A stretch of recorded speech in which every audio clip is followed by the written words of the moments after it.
Hello everyone, আসসালামু আলাইকুম। দেখতে দেখতে আমাদের বিয়ের 1 মাস হয়ে গেল, কিন্তু ফেব্রুয়ারির 29 তারিখ আমাদের বিয়ে হওয়ার কারণে আমাদের অ্যানিভার্সারিটা 4 বছর পর পর আসবে। তাই ভাবলাম বউকে আমি আজকে একটা সারপ্রাইজ দিব। আর সারপ্রাইজ দেওয়ার জন্য তো টাকার প্রয়োজন, তাই আমি চলে যাই বুথে। আর বুথে টাকা উঠাতে উঠাতে চিন্তা করি তাকে আজকে কী দিয়ে সারপ্রাইজ দেওয়া যায়। আর মেয়েরা তো ফুল অনেক পছন্দ করে, তাই প্রথমে আমি চলে যাই ফুলের দোকানে। কয়েকটি দোকান ঘোরার পর এই ফুলের তোড়াটি আমার অনেক বেশি পছন্দ হয়। অ্যান্ড মামার সাথে দাম দর করা শেষ হলে মামাকে বলি এই ফুলের তোড়ার সাথে আরও কয়েকটি ফুল অ্যাড করে দিতে হবে যেন আরও বেশি সুন্দর লাগে। দোকানদার মামাটা অনেক বেশি ভালো ছিল, উনিও আরও কিছু ফুল অ্যাড করে দিয়ে ফুলের তোড়াটি আমার হাতে তুলে দেয়। ফুলের তোড়াটি হাতে পাওয়ার পর চিন্তা করি কিভাবে যাব, হেঁটে হেঁটে যাব নাকি রিস্কায় যাব। হেঁটে হেঁটে গেলে তো রোমিও রোমিও লাগবে। বিয়ের আগে কখনো এরকম ফুলের তোড়া হাতে নিয়ে কাউকে দেওয়ার জন্য হেঁটে হেঁটে যাইনি, তো একটু আনইজি লাগতেছিল। যাই হোক, বউকে সারপ্রাইজ দেওয়ার জন্য এটা কোনো ব্যাপারই না। দেন চলে যায় একটা কেকের দোকানে। আর কেকের দোকানে একটি ছোট্ট একটি কিউট কেক দেখে অর্ডার করি, অ্যান্ড মামারা খুব সুন্দরভাবে লিখে দিচ্ছিল। আর বলে রাখি, রুম থেকে বের হওয়ার সময় বউকে বলছিলাম ফ্রেন্ডের বাসায় যাচ্ছি। ওকে অনেক পরিমাণ রাগিয়েছি, কারণ সে যদি কোনোভাবে বুঝে যায় যে আজকে যদি তাকে কোনো সারপ্রাইজ দেই, তাকে আমি কিভাবে সারপ্রাইজ দিব এটি দেখতে হলে অবশ্যই পুরো ভিডিওটি দেখতে হবে। তো হাঁটতে হাঁটতে চলে আসি আমার রুমের সামনে। এখানে এসে নতুন এক প্ল্যানিং হয়। সিঁড়ি বেয়ে উপর আসতে আসতে আমি খুবই ক্লান্ত হয়ে গেছি। সো আমি এখন ডিরেক্ট এইটা নিয়ে রুমে ঢুকবো না, কারণ সে রুম থেকে বের হওয়ার সময় কিছু একটু বুঝতে পেরেছি। আমি চিন্তা করি আমাদের সিঁড়িকোটার ওখানে আমাদের যে আলমারিটা রাখা আছে এইটার উপরে লুকিয়ে রাখবো, দেন আমি রুমে ঢুকবো। সে যেন একটু কিছু বুঝতে থাকলেও আগে এটা যেন ভুল প্রমাণিত হয়, এরপরে ওর রিয়াকশনটা দেখবো।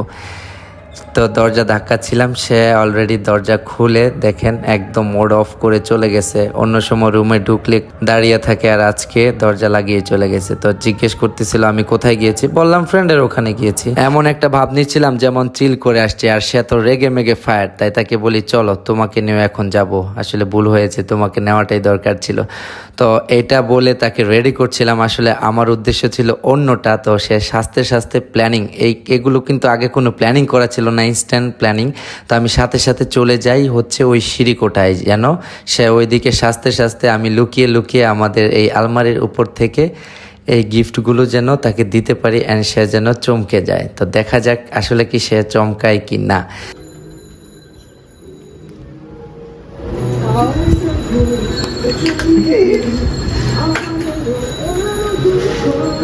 তোমার জন্য এটা রাখো নিচেরটা।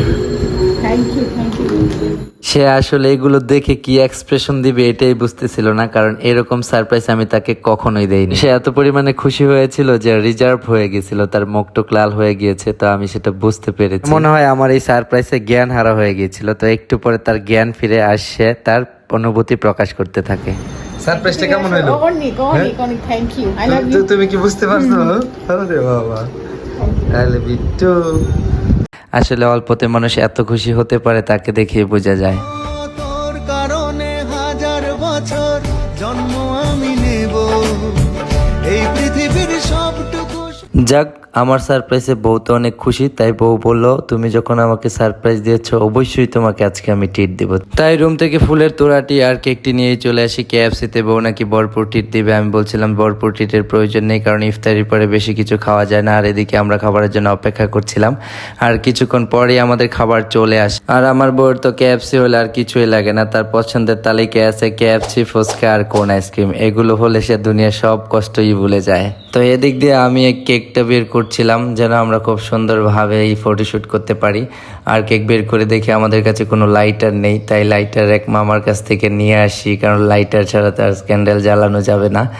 তো লাইটার নিয়ে আসার পরে ফাইনালি বউ উইশ করে ফেলে, অ্যান্ড আমাদের ভিডিও করার মতো কেউ ছিল না। তাই আমি আমার নিন্দা টেকনিক দিয়ে চেয়ারের উপরেই ফোনটা রাখি, আর ফোনটা রেখে আমরা দুইজন কেক কাটা শুরু করি। তো এরকম ভাবে আজকে আলহামদুলিল্লাহ আমাদের দিনটা কাটে।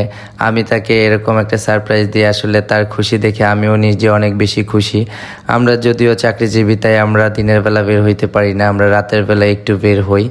তো আমাদের এই ব্লগটা যদি ভালো লেগে থাকে এবং আমার তাকে দেওয়া সারপ্রাইজটা যদি ভালো লেগে থাকে অবশ্যই কমেন্ট বক্সে কমেন্ট করবেন। তো খাওয়া দাওয়া শেষ করে আমরা কেএফসি থেকে বের হয়ে যাই। এদিক দিয়ে বউ বলতেছিল আমাদের ভিডিওতে নাকি কেউ লাইক দেয় না, তাই আমি দেখাচ্ছিলাম লাইক দেওয়ার জন্য। তো অবশ্যই লাইক দিয়ে আমাদের পাশে থাকবেন।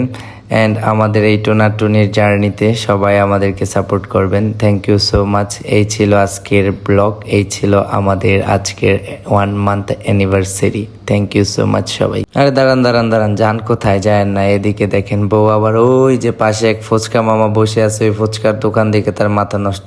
এখন মাত্র এত কিছু খেয়ে আসলো, তারপরে তার ফুচকা দেখে সব মনে হয় ফাঁকা হয়ে গেল। তো কেয়ার করার, বউ ফুচকা অনেক বেশি পছন্দ করে, তো মাঝখানে বউ 1 প্লেট ফুচকা মেরে দেয়, এদিক দিয়ে আমি দাঁড়িয়ে থাকি। তো যাই হোক, এই ছিল আমাদের ব্লগ, ছোট ছোট খুনসুটি আমাদের ভালোবাসা। Thank you so much. এবার সত্যি আমাদের ব্লগটা শেষ করতে চাচ্ছি। আল্লাহ হাফেজ।